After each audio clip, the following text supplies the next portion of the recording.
सोचिए, एक घर है जिसका पैसा तो आता है पर हमेशा टेंशन बनी रहती है। ईएमआई, स्कूल फीस, सेविंग्स और फ्यूचर प्लानिंग। हर महीने सैलरी आती है पर कब गायब हो जाती है पता ही नहीं चलता। क्या आप भी ऐसे किसी हालात से गुजर रहे हैं? पैसा कमाना एक बात है, लेकिन उसको सही तरीके से मैनेज करना एक आर्ट है। आज हम एक नई और इंटरेस्टिंग कहानी के बारे में समझेंगे कि मिडिल क्लास लोग पैसे को कैसे मैनेज करते हैं और कैसी सोच का एक छोटा सा बदलाव उनका फाइनेंशियल फ्यूचर सुधार सकता है। शर्मा जी एक मिडिल क्लास परिवार के हेड हैं। एक प्राइवेट जॉब करते हैं, उनकी वाइफ घर संभालती है और उनका सपना है कि उनके बच्चों को अच्छी शिक्षा मिले, एक बड़ा घर हो और रिटायरमेंट टेंशन फ्री हो। पर रियलिटी कुछ और ही कहती है। हर महीने सैलरी आती है, लेकिन उसी दिन से खर्च का एक बड़ा लिस्ट खुल जाता है। ईएमआई का पेमेंट, रेंट का टेंशन, स्कूल फीस, घर के खर्चे और सब कुछ खत्म होने के बाद सेविंग्स, वो तो सपना लगता है। एक दिन शर्मा जी का बेटा रोहन पूछता है, पापा हमें पैसे की चिंता क्यों रहती है? क्या हम अमीर नहीं बन सकते?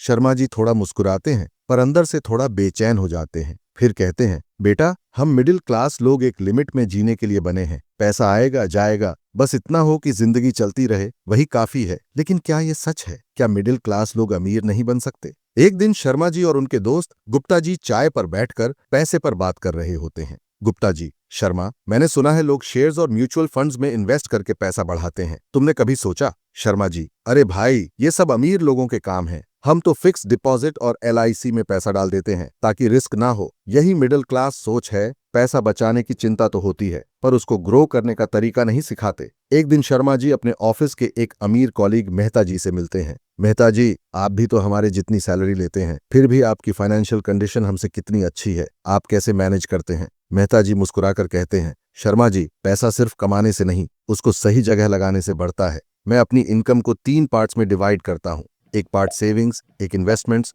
और एक एंजॉयमेंट के लिए। शर्मा जी हैरान, मतलब? मेहता जी, मैं सिर्फ बैंक में पैसा नहीं रखता, बल्कि म्यूचुअल फंड्स, एसआईपी और रियल एस्टेट में इन्वेस्ट करता हूँ। इससे मेरा पैसा इन्फ्लेशन के साथ ग्रो करता है। यही एक बड़ा डिफरेंस है मिडिल क्लास और फाइनेंशियली सक्सेसफुल लोगों के बीच। मिडिल क्लास लोग पैसा सिर्फ सेव करना चाहते हैं, जबकि अमीर लोग पैसे को काम पर लगाते हैं ताकि वो बढ़ता रहे। शर्मा जी घर आकर सोचने लगते हैं और अपनी वाइफ से डिस्कस करते हैं, सुनीता, हमें अपनी सोच बदलनी होगी। सिर्फ बचाने से काम नहीं चलेगा, हमें पैसों को सही जगह लगाना होगा। सुनीता, मतलब? शर्मा जी, मैं अब एफडी और एलआईसी के अलावा थोड़ा पैसा म्यूचुअल फंड्स और एसआईपी में डालूंगा। एक अच्छा इमरजेंसी फंड बनाऊंगा और पैसे को ग्रो के तरीके सीखूंगा। ये एक इंपॉर्टेंट रियलाइजेशन है। पैसा सिर्फ सेव करने से आप फाइनेंशियली फ्री नहीं होते।